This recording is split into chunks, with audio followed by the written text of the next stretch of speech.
So I've got you guys a CFMOTO U10 here today and a Ranger XP to kind of compare side by side.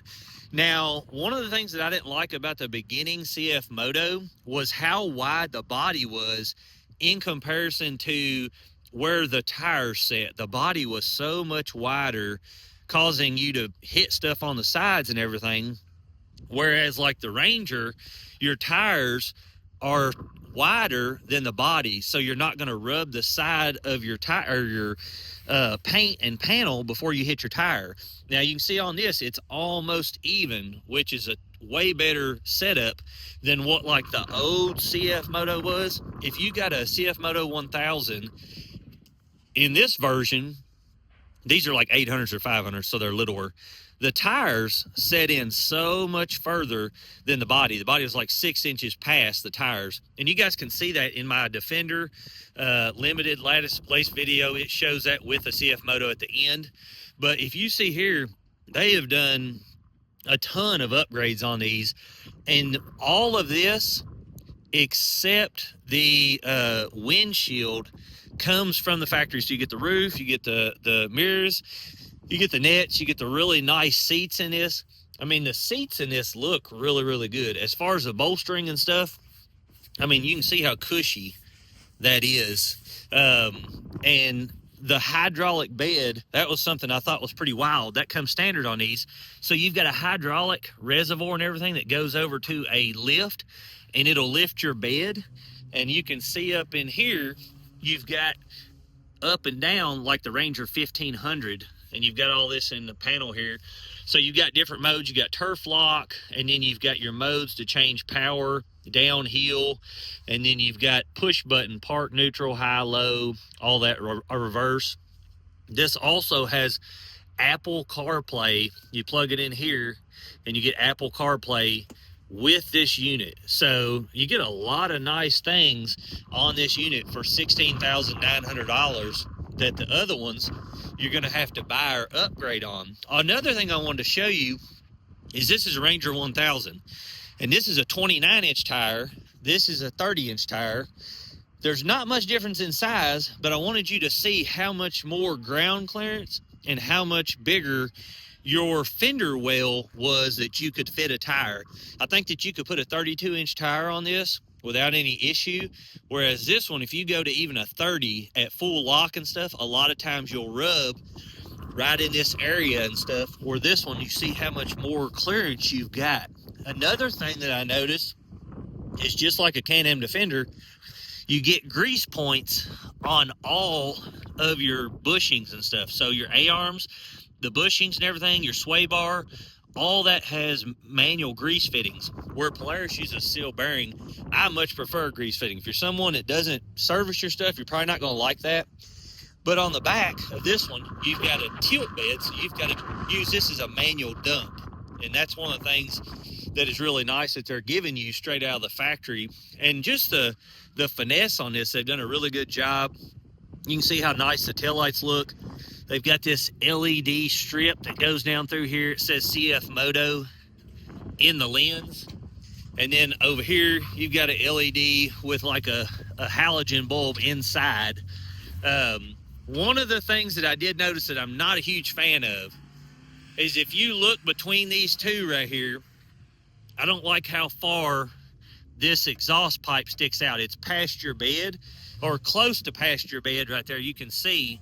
So, you know, you could kind of bump that on a lot of things, where the Ranger, everything is tucked up and under there. So like if you're backing up to stuff, you're not going to hit it if it's lower and not paying attention. But it has front and rear sway bar on it. Another thing that I noticed is the shock on, now on paper, both of these have, I think, 10 inches of ground clearance. But you can kind of see the shock and how much longer it is on this. I don't know why they didn't bring this on down, and maybe futuristically they'll have like a dual stage on there. But over here, the shock is a lot shorter on this Ranger in comparison to that. So there's a lot of things that they're coming up on this.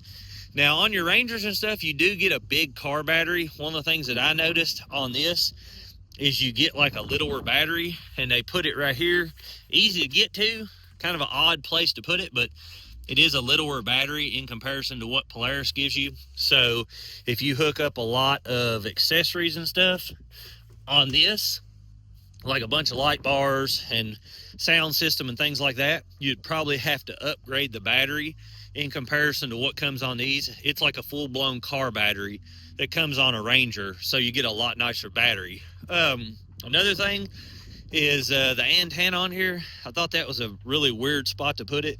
I don't know why they didn't move it back here to the back so you didn't knock that thing off on so much stuff. I don't know, it just looks out of place to me. I like the headlights, and I love these running lights and stuff that you've got in this grill. Just a whole lot of stuff that they've really changed up and made this to be competitive with the Ranger.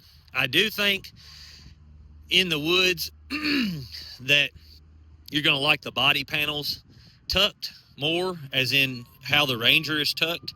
But if you put 32s on this and maybe an aftermarket rim, like a 1 inch wider wheel, like a 5+2, these are probably 6+1. So if you put a 5+2 on it, you're going to be sticking out 1 more inch, which would tuck your body in more.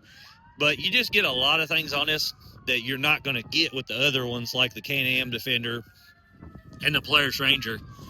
I just wanted to show you guys a lot of the features. I don't know what pound winch that is. Do you know what? Is that a 4,500 or 3,500 winch, or what is it? 4,500 pound winch. That's what I figured was on. Most of them are like that. All right, cool. So if you guys are looking into getting any of these, you've got, and under this, one of the things that I did notice, like in the Ranger, if you flip the seat back, you've got storage and things like that. As far as this one, you do not.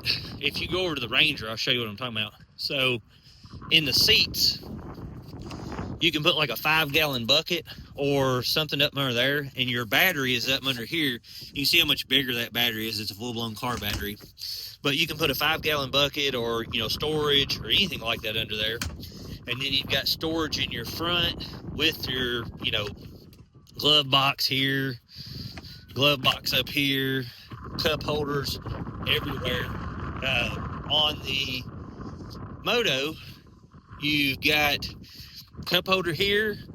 You do not have any storage up and under there. You've got the storage in this, but up and under your seat, when you go under your seat, you don't have any place you can put stuff. And that was one of the things I was talking about in the video.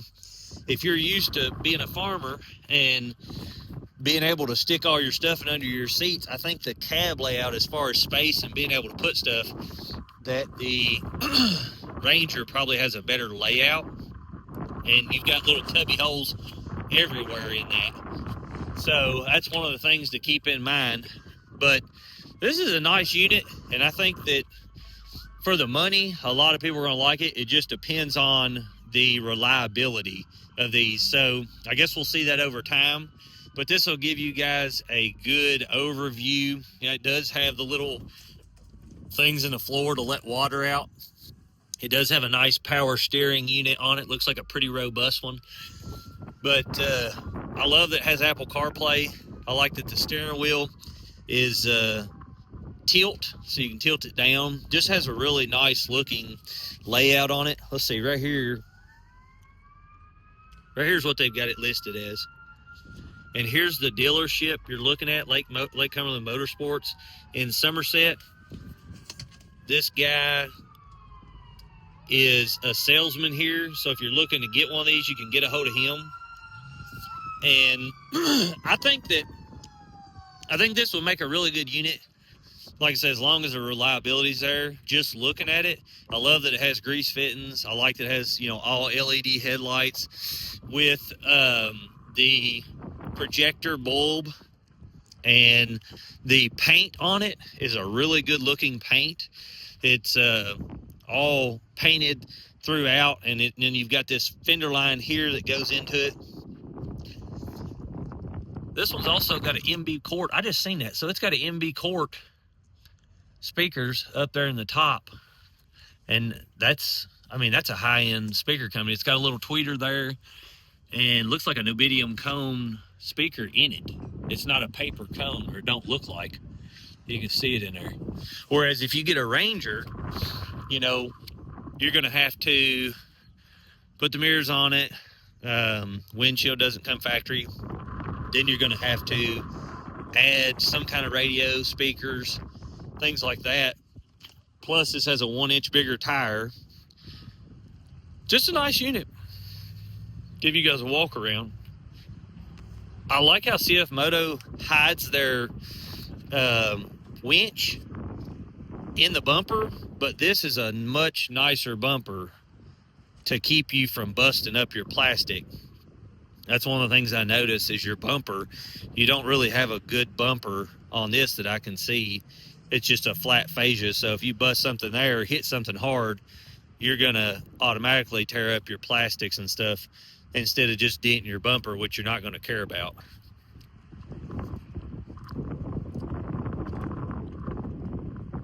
I want to get one of them CFMOTOs out for testing and see how it does in comparison to like a Ranger and a Defender.